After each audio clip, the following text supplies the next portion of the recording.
Salut à tous, bienvenue dans un nouvel épisode de À la rencontre des créateurs du Nouveau Monde. Aujourd'hui, je suis super contente. On va dépasser les frontières. On ne fait pas une interview comme d'habitude en Australie, mais on dépasse les frontières. On va se reconnecter avec la France.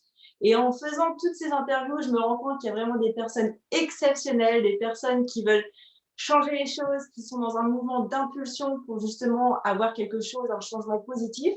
Et aujourd'hui, on va à la rencontre de Rodrigue, qui est un passionné d'économie bleue. Salut Rodrigue, ça va?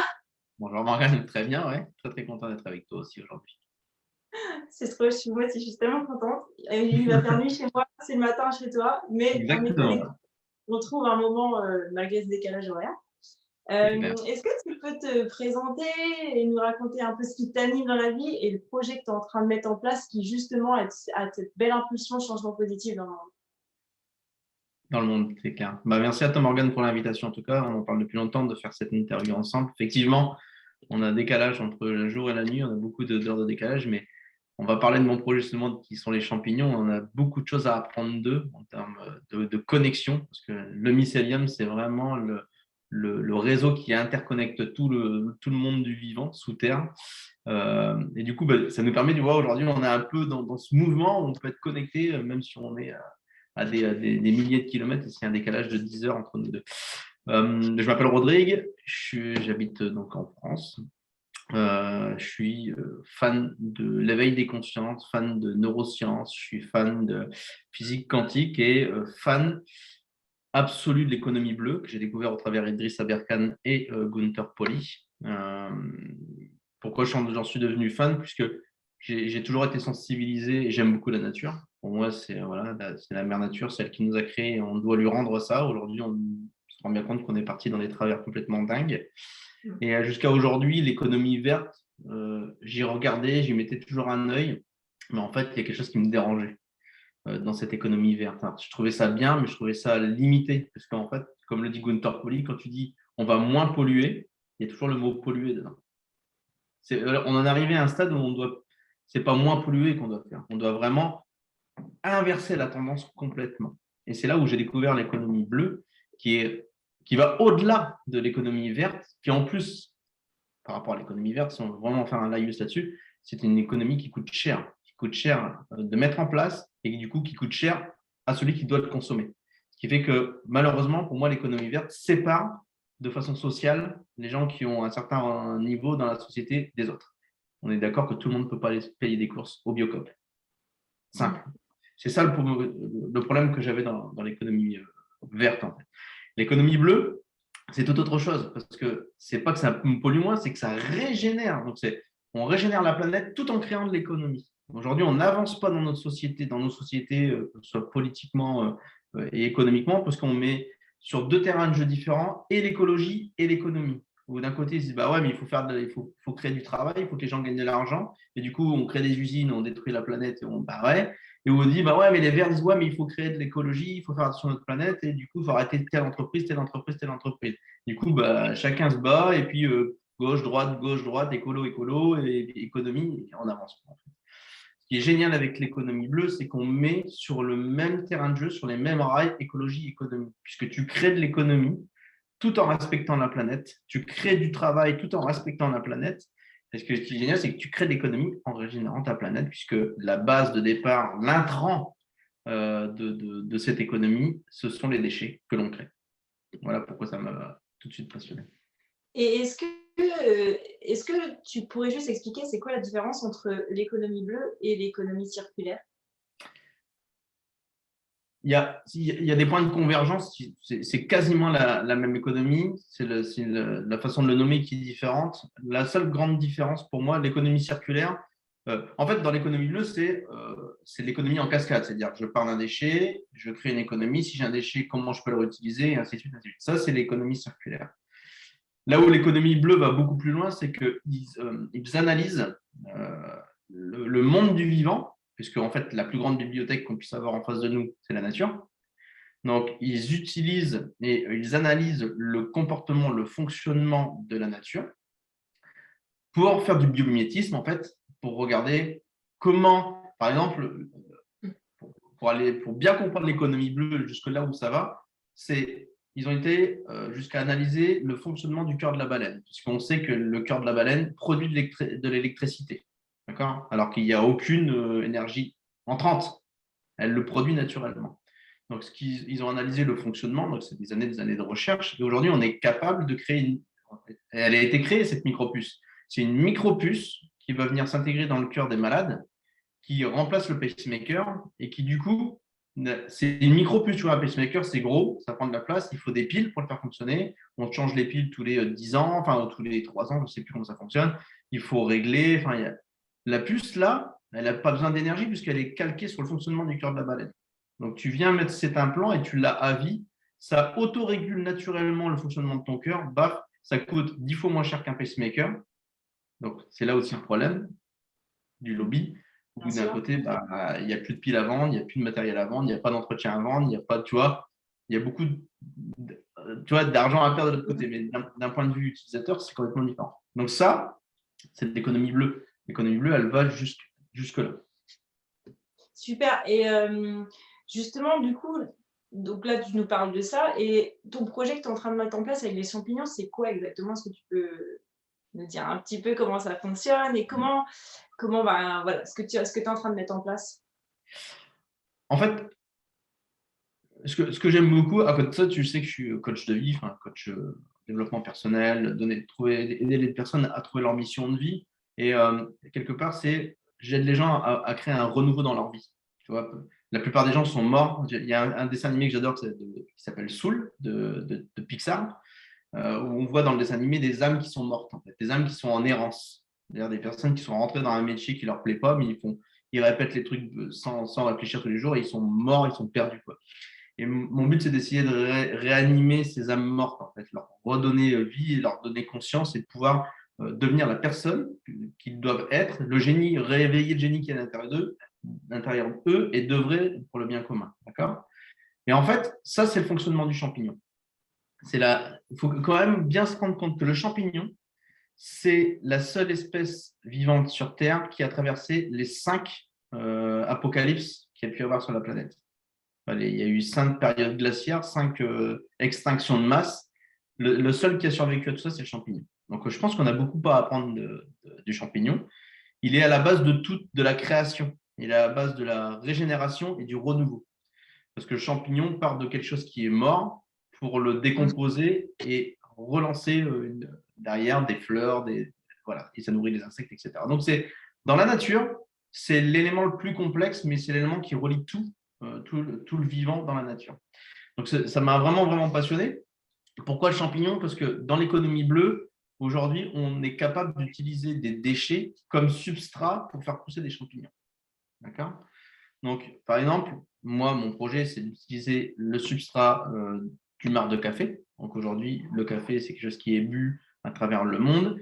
Et alors, j'ai plus les chiffres en tête, mais c'est des milliards de tonnes de marc de café qui partent à la poubelle tous les ans et quand on le met à la poubelle, on dit bah ouais, mais je le mets à la poubelle, c'est pas grave, ça va dans la terre. Non, c'est du CO2 qu'on libère. Parce que quand il se décompose, il libère du CO2.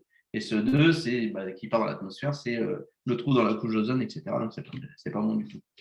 Donc, le principe est de créer un système résilient à l'intérieur des villes. Dans nos villes, on a des cafetiers, on a des restaurants, on a des consommateurs de café. Le but étant de créer un système circulaire, résilient. On revient à cette économie circulaire où tu vas aller récupérer les marcs de café des restaurants, des bars, de toutes ces personnes-là, de le récupérer, de le mélanger avec d'autres intrants qui, pour moi, en tout cas, je me focus à n'utiliser que des déchets. D'autres personnes achètent de la sciure de bois ou autre pour mélanger avec. Moi, j'ai trouvé d'autres intrants qui vont me permettre de remplacer les sciures de bois qui sont aussi des déchets, de créer des packages, de mettre du mycélium et de créer de la production de champignons. Donc, le champignon. Quand tu dis comment tu trouves tes autres intrants de côté? Comment tu. En fait, le but, c'est de dire voilà, je suis situé à tel endroit. Qu'est-ce qu'il y a autour de moi qui génère des déchets? Quels sont ces déchets et quels sont les déchets que je peux utiliser dans mon système économique? Ok. Pour ce que j'ai rien à dévoiler, parce que de toute façon, mon projet, une fois qu'il sera fini et qu'il sera fonctionnel et qui sera pérenne, sera en open source. Mon but est de créer des antennes partout dans les villes entre 5 et 10 000 habitants. Parce qu'à la différence Ouais, bah, en fait, à la différence il y a la vision entrepreneuriale où les gens veulent créer une société et illuminer le monde, tu vois, qu'ils existent avec leur nom et qu'ils génèrent un maximum de revenus. Parce que ce qu'ils pensent, c'est que plus je fais de chiffre d'affaires, ça veut dire plus j'impacte. OK? Et il y a déjà des sociétés qui font ça, qui produisent du champignon sur marc de café. Il y a une qui est pas très loin de chez moi sur Paris. Très bien. Sauf que il y a que, tu vois, ils sont, eux, sur un territoire, mais c'est juste leur territoire. À côté de ça, il y a d'autres déchets de marc de café ailleurs. Donc, mon but, c'est plutôt de créer une micro-entreprise qui fonctionne, qui soit pérenne, qui puisse vivre un entrepreneur et 2 salariés, par exemple. Mais plutôt que d'être une grosse boîte avec 40 salariés ou 50 salariés au même endroit et de travailler autour, je préfère faire des petites boîtes un peu partout avec 1 ou 2 salariés, mais que du coup, au final, tu as embauché autant de personnes, mais ton rayonnement et ta façon d'inspirer les personnes est beaucoup plus Plus grand. rayonnante parce que tu es partout. Tu vois, ça, c'est vraiment le message que je veux laisser. Donc, ça, c'est des choses qui me sont venues. Pourquoi? Parce que dans la formation que je mets en place, c'est aussi ça que je demande aux personnes. Qui sont les personnes qui vous inspirent pour devenir entrepreneur? Et moi, il y a une personne qui m'a inspiré qui s'appelle Ray Kroc. Ray Kroc, qui est le fondateur de McDonald's, enfin, qui a racheté et qui l'a déployé en franchise à travers le monde. Je ne suis pas pro McDonald's, mais la vision de ce mec d'aller répandre ça dans le monde entier, c'est juste puissant. Et quand tu vois ça, tu te dis, mais pourquoi tu aimes ce mec? Mais parce que justement, ce côté franchisé, ce côté expansion avec un modèle qui fonctionne. Et c'est pour ça que je veux le faire dans ce principe. D'accord, c'est super chouette. Et là, tu es à quel niveau de ton projet? Alors là, j'en suis au niveau d'aller recenser les restaurateurs, les commerces qui veulent jouer le jeu avec moi. D'accord? Ouais. Donc, pour pouvoir faire quoi? Il faut déjà qu'on puisse quantifier la quantité de matières premières que tu peux récolter. Parce que c'est ce qui va être le garant de ta productivité derrière. Il faut que tu aies assez de matières premières pour produire en quantité assez importante pour pouvoir quand même, pas forcément en vivre dès le départ, mais de pouvoir être rentable un minimum dès le début et que ça fonctionne. Donc là, je suis allé à la rencontre déjà des restaurateurs et qui tous sont d'accord pour jouer le jeu parce que alors moi je suis dans un territoire très agricole, donc c'est étrange, mais c'est intéressant, c'est sympa. Tu vois, donc tu éveilles un peu les consciences déjà avec ton projet. Le deuxième but avec ces restaurateurs, c'est de les mettre le pied à l'étrier. Et derrière, ce que je veux faire, c'est que je veux boucler la boucle, c'est que je voudrais leur proposer un café qui soit bio et équitable. C'est-à-dire qu'ils pourraient proposer ce café, parce que aujourd'hui, ils utilisent un café, moi je leur récupère le marc de café pour 0. D'accord?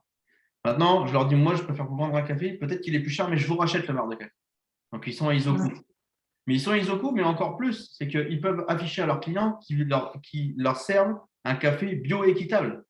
C'est-à-dire qu'ils augmentent leur niveau de qualité sans y perdre de l'argent. C'est ça aussi le principe de l'économie bleue. Tu peux augmenter le niveau de qualité de ce que tu vas produire, de ce que tu vas manger, alors que ça ne te coûte pas plus cher. Et ça, je trouve ça juste génial. Ouais, là. J'en suis dans le recensement de mes matières premières et dans la phase de test. Donc, commencer à faire mes mélanges, de mettre ça en paquet et de voir quelle est la productivité. Déjà, est-ce que ça produit? Est-ce que le substrat que j'ai créé permet de produire du champignon? Et à quelle quantité? Et d'essayer au final de sortir un mélange qui soit le plus rentable, le plus productif possible. Voilà. J'en suis à cette phase-là et commencer à répertorier l'achat du matériel pour faire cette phase de test. Je pense que c'est pas commun en fait d'entendre ça aujourd'hui, et pourtant c'est dans un mouvement positif, parce qu'il y a beaucoup de gens, comme tu as dit, inspirants, il y a beaucoup de bouquins sur ce genre de sujet, et là toi tu es vraiment en action, quoi. Tu es dans l'impulsion de faire les choses. Donc d'entendre ça, ça fait du bien, c'est hyper rafraîchissant. Et est-ce que il y a d'autres projets, par exemple là tu parlais champignons, est-ce que tu aurais d'exemples de d'autres projets similaires? Autre que le champignon, en fait, moi, pour boucler, pour te montrer le process que je veux créer avec ça, c'est pas seulement les champignons. On va le voir qu'en fait, tu peux faire une économie en cascade aussi. Une fois que tu as fait pousser ton champignon, il te reste. Alors, il faut savoir qu'avec un substrat, tu fais une première pousse de champignons, tu récoltes, et après, tu peux faire 2 à 3 récoltes sur le même substrat. Ouais. Ce substrat, ce qui est génial, c'est là, si on regarde la nature, elle est vraiment tellement puissante, c'est que ton substrat de départ, enfin, ton substrat de fin, après la pousse des champignons, est beaucoup plus chargé en nutriments qu'au départ. Ok, ouais. Okay. Je crois que le taux de potassium, par exemple, c'est fois 300 ou 3000, un truc complètement dingue. Ok. Parce que le mycélium s'est chargé, lui, à utiliser ce qu'il avait besoin pour faire pousser ses champignons. À la fin des pousses de champignons, il renvoie une blinde de nutriments dans le substrat. Ce substrat, tu ne peux plus le réutiliser parce qu'il n'y a plus l'énergie nécessaire pour faire pousser les champignons, sauf que tu peux le réutiliser comme un compost. Ok. Donc, l'idée derrière, c'est que tu pars d'une production de champignons, mais ton déchet que tu viens de Ouais. créer, tu le réutilises pour faire de la permaculture. En fait, c'est une entraide. C'est vraiment un écosystème dans une C'est un écosystème vivant. Donc, tu peux faire de la permaculture et faire ta production de légumes, de fruits, de faire plein de choses. Mais il n'y a pas de déchets, en fait. Tout ça est réutilisé. Hein. aucun. Donc aujourd'hui, avec un projet comme celui-ci, j'ai identifié 4 à 5 rentrées d'argent différentes. C'est là aussi, ça vient combattre un petit peu le système agricole monoculture, où j'ai des hectares, il faut que je plante en masse pour faire de la masse de revenus. Alors qu'aujourd'hui, avec des parcelles 100 fois plus petites, on peut générer autant, voire plus d'argent qu'un agriculteur actuel. Parce que sur 4000 m² de terrain, si tu trouves 4000 m² de terrain en jardin, ça ne coûte rien. Ça coûte, grosso modo, ça va te coûter 5 000 – 6 000 euros. Quoi. Tu peux faire la production de champignons, une entrée d'argent. Tu peux lancer ta permaculture, deuxième entrée d'argent. Mais tu peux faire ce qu'on appelle de l'écotourisme. C'est-à-dire que tu peux faire de l'agrotourisme même. C'est-à-dire que tu peux, dans ton jardin en permaculture, implanter une tiny de chalets, de faire venir des gens en week-end pour faire du bien-être et manger ta production de troisième entrée d'argent. Tu peux faire de la formation permaculture, tu peux faire de la formation mycéliculture. Il y a beaucoup de choses qui sont derrière. Il y a plein de choses qui sont derrière, il y a plein de choses qui se créent en fait derrière. Parce qu'il y a déjà ce mouvement qui a été basé sur, comme tu as dit, l'écosystème, aussi l'humain, parce qu'il y a des échanges, de la communication et l'aspect communautaire au final. C'est ça, ouais, complètement, ouais. Complètement. Ah, c'est vraiment un super beau projet, Rodrigue. Franchement, je suis tellement contente que tu partages ça. Parce que bah oui, tu as beaucoup de choses à donner dans ce que tu dis. Et justement, j'avais une question. Il y a une personne qui viendrait nous voir et qui dirait bah, écoute, franchement, ce que tu dis, c'est super intéressant. J'ai vraiment envie aussi de faire ma part. J'ai envie de commencer. Mais je ne sais pas par où commencer. Je suis un peu perdue. Quel conseil tu donnerais à cette personne-là? Quelle est la cause que tu veux défendre le plus sur cette planète déjà? Parce que il y a plein de voies à emprunter pour faire sa part. En fait. Il y a plein. Ça peut être dans le social, ça peut être dans l'environnemental. Il y a tellement de parts. Donc, déjà, identifier en regardant et en écoutant des documentaires. Tu vois, moi, je commence ma formation avec mes élèves là, à partir du 10 janvier. La première chose que je leur dis de faire en début de cursus, c'est je veux que vous passiez votre temps sur Imago TV. IMAGO TV. C'est un endroit, c'est un Netflix, mais du bon sens. Alors, ça parle d'écologie, ça parle de bon sens, ça parle de plein de choses qui aident à construire ce développement personnel. Il y a plein de choses. Et regarde un maximum de choses. Et regarde ce qui te fait vibrer le plus. Qu'est-ce qui te donne la larme à l'œil? Tu vois, quel est le reportage que tu regardes, tu n'as plus envie de décrocher? Parce que moi aussi, je regarde des choses, il y a des trucs, je dis, bah ouais, c'est sympa. Il y a des trucs, je dis, waouh, ça me prend la. Waouh! Bah, voilà, si c'est waouh, c'est forcément ton âme qui parle là. Donc déjà, commence à identifier dans quel secteur tu veux œuvrer. Et une fois que tu es dedans, bah, continue d'apprendre et d'ouvrir le champ des possibles dans ce secteur et d'identifier. Et ensuite, bah, paye-toi le bouquin de Gunther Pauli, L'économie bleue, et puis regarde tous les projets qui sont déjà. Ce que j'aime beaucoup de Gunther Pauli, c'est qu'il fait des séminaires partout dans le monde. Et ce qu'il explique, c'est que il dit aujourd'hui, moi, il n'y a personne qui peut venir me dire quoi que ce soit. Parce que les projets, ils sont déjà en place. Les projets fonctionnent déjà. Il y a juste à les prendre, les copier, les coller. Et c'est du confiance. Tu vois, c'est marrant ce que tu dis parce que j'ai déjà fait quelques interviews et ça revient tout le temps quand je pose la question quel conseil tu donnerais par exemple à une personne qui voudrait se lancer dans quelque chose de plus juste ou qui fait du sens. a beaucoup de réponses qui est vois ce qui vibre en toi, vois ce qui t'anime, vois ce qui fait. Essaye des choses, et vois ce qui t'anime pas, ce qui résonne pas, vois ce qui résonne. Et en fait, tout part de là. J'ai l'impression qu'il y a vraiment quelque chose au niveau des tripes, du cœur. Et ça, c'est encore une quelque chose de. C'est c'est pas compliqué, c'est simple en fait, mais il faut encore une fois se déconnecter de notre mental qui travaille trop et essayer de ressentir ce qui se passe dans notre corps et au niveau de notre cœur. Donc c'est vraiment, je pense que ça part de là à la base. Bah, c'est chouette. Et est-ce que quelle personne, bon là tu nous avais dit qu'il y a Gunther Pauli qui t'a inspiré et Idriss Aberkane, et quelle autre personne t'a vraiment inspiré ou quelle émission t'écoutes en plus de ce que tu as dit, de podcasts qui t'ont au niveau de l'économie bleue justement, qui t'ont aidé ou qui t'ont dirigé vers ce que tu fais dans ce projet? Donc oui, qui m'a inspiré, qu'est-ce qui m'inspire tout le temps? Donc je te dis, je regarde beaucoup Imago TV, il y a beaucoup de reportages dedans. Des podcasts, Time to Shift. Il y a un projet hyper intéressant qui s'appelle Time for the Planet, qui est une association d'entrepreneurs. Le but est de rassembler 1 milliard d'euros pour créer 100 entreprises qui luttent contre le réchauffement climatique. Ça, j'ai regardé beaucoup de choses. Je fais partie un peu du projet. Je vais bientôt y investir dedans. C'est marrant parce qu'ils disent que tu peux investir, en fait.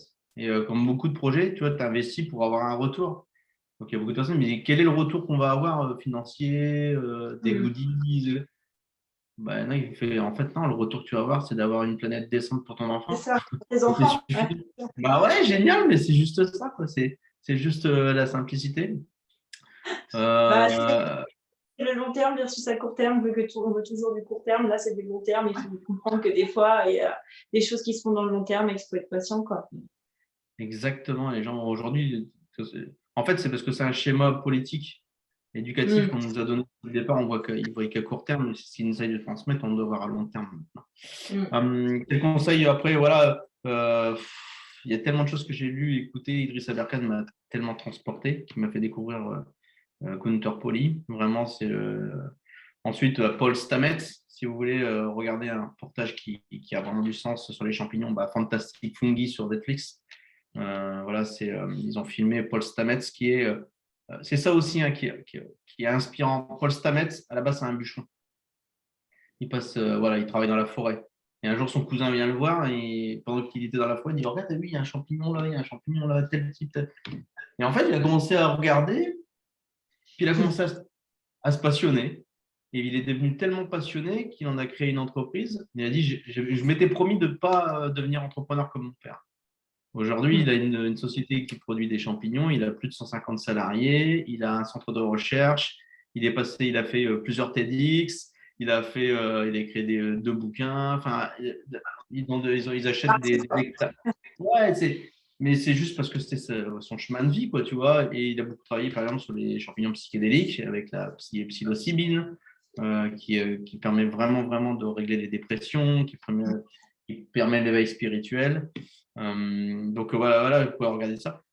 Un aparté hein, quand même sur les champignons, d'un point de vue science et évolution humaine, enfin évolution de notre espèce pour arriver à l'être humain qu'on est aujourd'hui. On sait que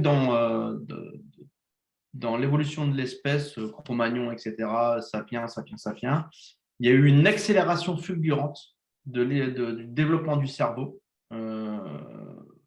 Sur une période courte, alors on parle de plus de 4000 ans hein, quand même, mais par rapport aux milliards d'années précédentes, en l'espace de 4000 ans, il y a eu une évolution considérable, mais hyper rapide. Et les scientifiques et les chercheurs expliqueraient qu'en fait, on a eu pendant un moment de notre période, on est devenu beaucoup plus chasseurs que cueilleurs. D'accord. Et quand on chassait, on se déplaçait beaucoup plus pour trouver des bêtes à tuer. Et pour trouver des bêtes, ce qui suivait, il suivait le caca de ces bestioles. C'est facile de trouver une bête, tu suis son caca. Et sur ce caca, parce qu'il mangeait beaucoup de fourrage, etc., des champignons poussaient. Et donc, une espèce aurait ramassé les champignons pour les manger. Ces champignons étaient de toute façon des psychédéliques. Et ce qui fait que ça a poussé un éveil spirituel de conscience très puissant qui a permis derrière à l'homme de découvrir le fonctionnement du feu, etc. etc. Et c'est comme ça qu'on explique encore mieux aujourd'hui l'émancipation, l'évolution du cerveau tel qu'on le connaît aujourd'hui. Donc, ouais, ça, c'est extrêmement passionnant. Enfin, moi, voilà. Les champignons, on a tellement à apprendre. Et un dernier reportage que je vous conseille à tout le monde de regarder, moi, il m'a fait pleurer avec Catalina, on a pleuré pendant tellement de temps. Ça s'appelle The Little Big Farm. Et c'est justement l'histoire d'un couple qui est parti de rien sur une terre complètement aride en Californie. 80 hectares de pierres et de sable qui avaient été totalement détruits par l'agriculture intensive. Et en fait, aujourd'hui, ils en ont créé un oasis de vie qui fonctionne absolument seul. Il y a 80 hectares qui fonctionnent en écosystème intégré, avec toutes les espèces d'animaux, de volatiles sont revenus ici, parce que c'est le seul endroit où ils se sentent bien. Et du coup, leur truc fonctionne, c'est de l'abondance, c'est une corne d'abondance extrêmement puissante. Ce Little Big Farm, c'est voilà. Où est-ce que tu peux le trouver? Où est-ce que tu peux le trouver? Alors, tu peux le trouver sur le net, tu peux l'acheter, c'est payant, parce que cet argent, aussi, ils font des visites, ils font des formations, ils font pas mal de choses. Ah ouais, c'est sûr. The Little Big Farm. Ok. De toute façon, tout ça, je le mettrai en bas de la vidéo. Tous les personnes dont tu as parlé, les émissions et le podcast.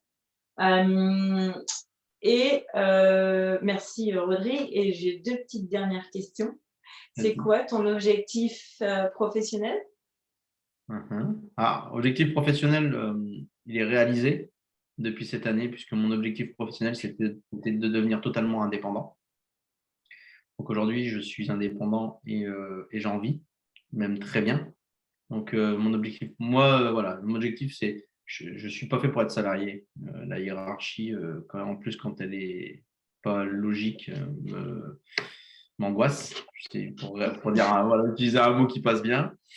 Donc, mon objectif professionnel, c'était d'avoir mon indépendance et d'éveiller les consciences, en tout cas de mettre les gens sur le chemin, Planter des graines. De faire sa part. La phrase que j'utilisais, c'est je vous aide à passer d'autruche à colibri, en fait. Ouais. Donc, parce qu'on a beaucoup de personnes qui mettent la tête dans le sable pour pas voir la merde. En fait. Mais il faut vraiment qu'on la regarde en face. Et moi, ce que j'aime faire, c'est je prends vraiment les personnes qui ont déjà vu la merde en face et qui se disent mais je sais pas comment faire. Bah, viens avec moi parce que je vais te montrer la route, parce que tu as une part de génie en toi qui peut te permettre de faire quelque chose. Ça, c'est mon objectif professionnel actuel. Et le projet Champignon, c'est pour montrer qu'on peut créer, n'importe qui peut créer un projet en économie bleue qui régénère la planète. Et une fois qu'il sera fait, il sera en open source. Et je chercherai des personnes pour le déployer partout dans les villes entre 5 et 10 000 habitants. Et là, on aura bougé des choses, en fait. On sent là que tu es bien aligné, que tu es t'es dynamisé, tu es sur la bonne voie. Tu es sur une bonne voie, en tout cas, ta mission de vie. Et ça se ressent vraiment. Ça te rend heureux, en fait, ça se voit.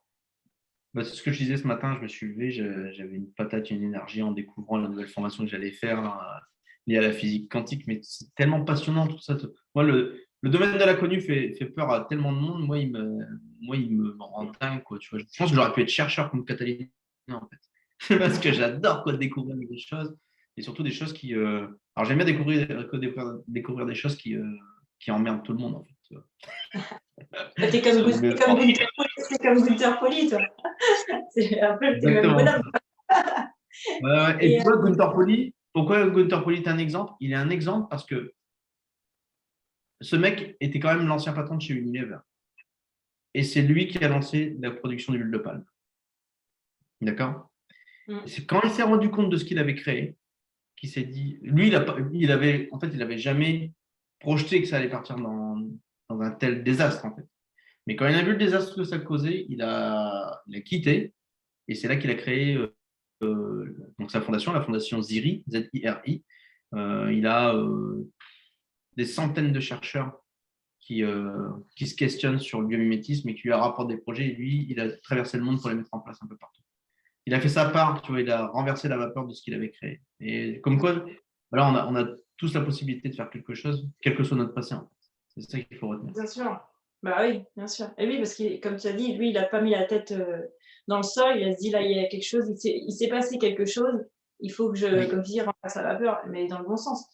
C'est pas parce qu'avant, il s'est passé quelque... En plus, il l'a pas fait avant, c'était pas intentionnel, en fait. Le fait Non, que non, non. de palme soit dévastateur, c'était pas intentionnel de savoir, il ne le savait pas. Mais une fois que tu prends conscience des choses, C'est le fait ça. d'agir pour faire quelque chose derrière de positif, eh ben, on croit que ça demande du courage, alors que c'est peut-être juste de mettre en place ses intentions dans le monde et C'est d'agir ça. derrière. C'est les intentions que tu places. En fait, si ton intention est bonne, et ben tes actions seront bonnes derrière. C'est juste, après, il y a forcément des choses à mettre en place. Peut-être que c'est bien de poser, de se dire comment ma stratégie va être, mais et de voir les gens aussi qui nous entourent, parce que c'est bien s'entourer des personnes qui sont dans les mêmes valeurs et dans le même mouvement. Exactement. Donc, Ça fait partie Une graine ne peut pas pousser dans un terreau qui n'est pas fertile. Et pour reprendre ce que tu viens de dire, c'est l'intention et l'action. C'est justement le cadre de la quantique, c'est-à-dire qu'en fait, toutes les réalités existent déjà. Tu vois, quand il y a une réalité qui arrive, elle n'a pas été créée après. Tout ça existe. Mais quelle est l'intention que tu poses et quelle est l'action tout de suite que tu poses aussi, que tu fais? Parce que du coup, tu mets un pas vers cette réalité déjà. Et après, tu n'as plus qu'à être observateur, les choses se font naturellement. Et si tu ne sais pas où tu vas, si tu ne déclenches pas ce qu'ils appellent ça l'effondrement de l'onde réaliste, c'est-à-dire qu'il y a tellement de réalités qui vibrent, tu en choisis une, les autres s'effondrent, il reste que celle-ci. Tu vois, le champ des possibles est tout autour de toi. Mais c'est quelle intention, quelle action je fais dans ce sens-là. Du coup, tu as commencé à prendre ce chemin-là et après, bah, le truc se tisse. Quoi. déroule, quoi, bien sûr. Ouais, c'est exactement ça. Chouette. Passionnant. Et pour finir, dernière question, ton objectif, bah, tu as un peu répondu, mais peut-être que tu as quelque chose à rajouter, ton objectif perso. Bon, mon indépendance professionnelle me donne ma liberté personnelle. Ça, voilà. Comme je dis, dans la formation que je donne à mes élèves, je suis sorti du cadre de créer de se fixer des objectifs. Parce que pour moi, fixer un objectif, c'est déjà se fixer un plafond de verre. Tu vois. Donc, on sort des objectifs, mais on rentre plutôt dans les mantras. Et un mantra, c'est quelque chose qui est beaucoup plus généraliste, qui laisse la porte ouverte au champ des possibles. Justement. Et mon mantra, c'est liberté et autonomie. Liberté et autonomie. Autonomie, ouais. Okay. Donc, ma liberté, je l'ai, parce que j'ai ma liberté d'être, de penser, de travailler quand je veux, d'arrêter quand je veux, de m'occuper de ma famille quand je veux, etc. Tu vois. Et mon autonomie, parce que moins tu es dépendant d'un système, et mieux, et surtout avec ce qui est en train de se passer, moins tu vas être dépendant de ce système et mieux tu vivras. Donc, mon autonomie alimentaire, par la permaculture, mon autonomie énergétique, voilà, on essaie d'être autonome dans un maximum de choses pour moins subir les conséquences de la crise qui est en train de se jouer dans les mois et les années à venir. Voilà, ça c'est mon objectif personnel. Une fois que tu es libre autonome, bah, tu peux t'acheter un petit van et tu peux aller partout à la rencontre de belles personnes, faire découvrir le monde à tes enfants. Et ça, c'est vraiment génial. Ouais, voilà, j'en suis. Ça, c'est mon objectif. Ouais. Et ben, c'est hyper beaucoup de choses que tu as dit là qui sont de la valeur ajoutée pour toutes les personnes qui nous écoutent, parce que les personnes qui nous écoutent, c'est des personnes qui justement sont dans cette envie de changer, de donner quelque chose qui a du sens pour eux, et peut-être qu'on a un peu marre aussi du système dans lequel on vit. Donc à la rencontre des personnes comme toi qui sont tellement motivées, qui ont trouvé en fait leur chemin de vie, on va dire, que ce soit voilà, perso, pro, et ça fait du bien, et ça montre aussi qu'il y a des gens ça inspire en fait énormément. Donc merci merci pour cette interview, parce que tu amènes une bouffée d'air frais, et surtout t'expliques un peu comment tu vois les choses, et tu dis pas juste je vais le faire, tu as commencé ton projet, Ouais. Voilà. Ça prend du temps.